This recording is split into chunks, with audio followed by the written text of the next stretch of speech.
ವಿದೇಶ ಪ್ರವಾಸಕ್ಕೆ ಹೋಗ್ತಾ ಇಲ್ಲ, ಸಾಕಷ್ಟು ಕೆಲಸವಿದೆ. ಕಾಂಗ್ರೆಸ್ ಮುಖ್ಯ ಸಚೇತಕ ಸಲೀಂ ಅಹಮದ್ ಕೊಟ್ಟಿರುವಂತಹ ಹೇಳಿಕೆ ಇದು.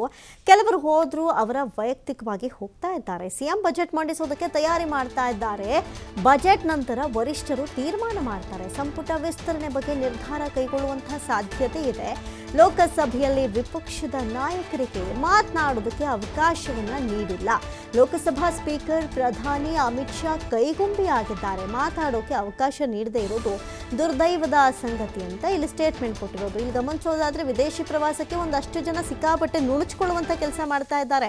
ಹೋಗೋದುಂಟು, ಆದರೆ ನಾವಲ್ಲ ಅಥವಾ ನಮ್ಮ ಕಮಿಟಿ ಅಲ್ಲ, ಏನೋ ಒಂದು ತಟಸ್ಥ ನಿಲುವನ್ನು ತೋರೋದು. ಕೆಲವೊಬ್ಬರು ಇಲ್ಲಿ ಹೇಳ್ತಾ ಇರುವಂಥದ್ದನ್ನು ಗಮನಿಸೋದಾದ್ರೆ ನಮ್ಮಲ್ಲಿ ಬಣನೇ ಇಲ್ಲ ಅಂತ ಹೇಳಿ, ಆದರೆ ಒಬ್ಬೊಬ್ಬರು ಒಂದೊಂದು ಸ್ಟೇಟ್ಮೆಂಟ್ ಕೊಡೋದು ಗೊತ್ತಾಗ್ತಾ ಇಲ್ವಾ, ಪರ ವಿರೋಧದ ಚರ್ಚೆ ನಡೀತಾ ಇರೋದು ಗೊತ್ತಾಗ್ತಾ ಇಲ್ವಾ. ಇದೆಲ್ಲದರ ಮಧ್ಯೆ ಒಂದಷ್ಟು ಜನ ಈ ಕಡೆ ಪರ ಅಂತನೂ ಅಲ್ಲ, ವಿರೋಧ ಅಂತನೂ ಅಲ್ಲ, ತಟಸ್ಥ ನಿಲುವನ್ನು ತೆಗೆದುಕೊಳ್ತಾ ಇದ್ದಾರೆ. ಅದರಲ್ಲಿ ನಾನು ವಿದೇಶಕ್ಕೆ ಹೋಗ್ತಾ ಇಲ್ಲ ಅಂತ ಹೇಳಿ ಸದ್ಯಕ್ಕೆ ಕಾಂಗ್ರೆಸ್ನ ಮುಖ್ಯ ಸಚೇತಕ ಸಲೀಂ ಅಹಮದ್ ಮಾತನಾಡಿದ್ದಾರೆ. ನೋಡಿ, ಯಾವ ಹೊರದೇಶಕ್ಕೆ ಹೋಗಲ್ಲ, ಇಲ್ಲೇ ಸಾಕಷ್ಟು ಕೆಲಸ ಇದೆ, ಅದರಿಂದ ಇಲ್ಲೇ ಇದೀವಿ ನಾವು. ನಂಗೆ ಗೊತ್ತಿಲ್ಲ, ಪತ್ರಿಕೆಯಲ್ಲಿ ನಾನು ಕೂಡ ಓದಿದೆ.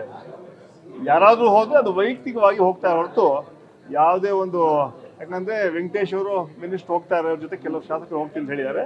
ಅದು ಎಲ್ಲ ಈಗಾಗಲೇ ಮುಖ್ಯಮಂತ್ರಿ ಕೂಡ ಹೇಳಿದ್ದಾರೆ. ಅಲ್ಲ, ವೈಯಕ್ತಿಕ ಸ್ವಂತ ಖರ್ಚಲ್ಲಿ ಹೋಗ್ತಾ ಇದ್ದಾರೆ, ಅದ್ರಲ್ಲಿ ಏನು ತಪ್ಪೇ ಇಲ್ಲ. ನೋಡಿ, ಸದ್ಯಕ್ಕೆ ನಾವು ನಾಳೆ ಕಾರ್ಯಕ್ರಮ ಬ್ಯುಸಿ ಆಗಿದ್ದೀವಿ. ಅದಾದಮೇಲೆ ಈಗಾಗಲೇ ಮುಖ್ಯಮಂತ್ರಿ ಬಜೆಟ್ ಚರ್ಚೆ ನಡೀತಾ ಇದೆ, ಬಜೆಟ್ಗೆ ತಯಾರಿ ನಡೀತಾ ಇದೆ.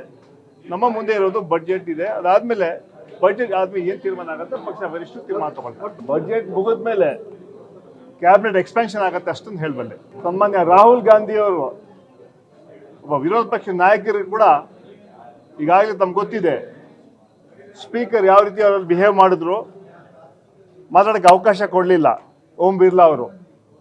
ಅದಕ್ಕೆ ಅವರ ವಿರುದ್ಧ ಅವಿಶ್ವಾಸ ನಿರ್ಣಯ ಮಂಡಿಸಿದ್ದಾರೆ.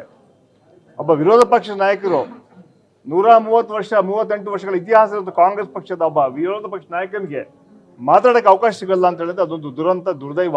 ಈಗಾಗಲೇ ನಾನು ಹೇಳಿದೆ, ಅಮಿತ್ ಶಾ ನರೇಂದ್ರ ಮೋದಿ ಅವರ ಕೈಗೊಂಬೆ ಆಗಿ ಬಿಜೆಪಿ ನಮ್ಮ ಸ್ಪೀಕರ್ ಓಂ ಬಿರ್ಲಾ ವರ್ತನೆ ಮಾಡ್ತಾ ಇದ್ದಾರೆ. ಅವರು ಪಕ್ಷಾತೀತವಾಗಿರಬೇಕು, ಚರ್ಚೆಗೆ ಅವಕಾಶ ಮಾಡಿಕೊಡ್ಬೇಕು.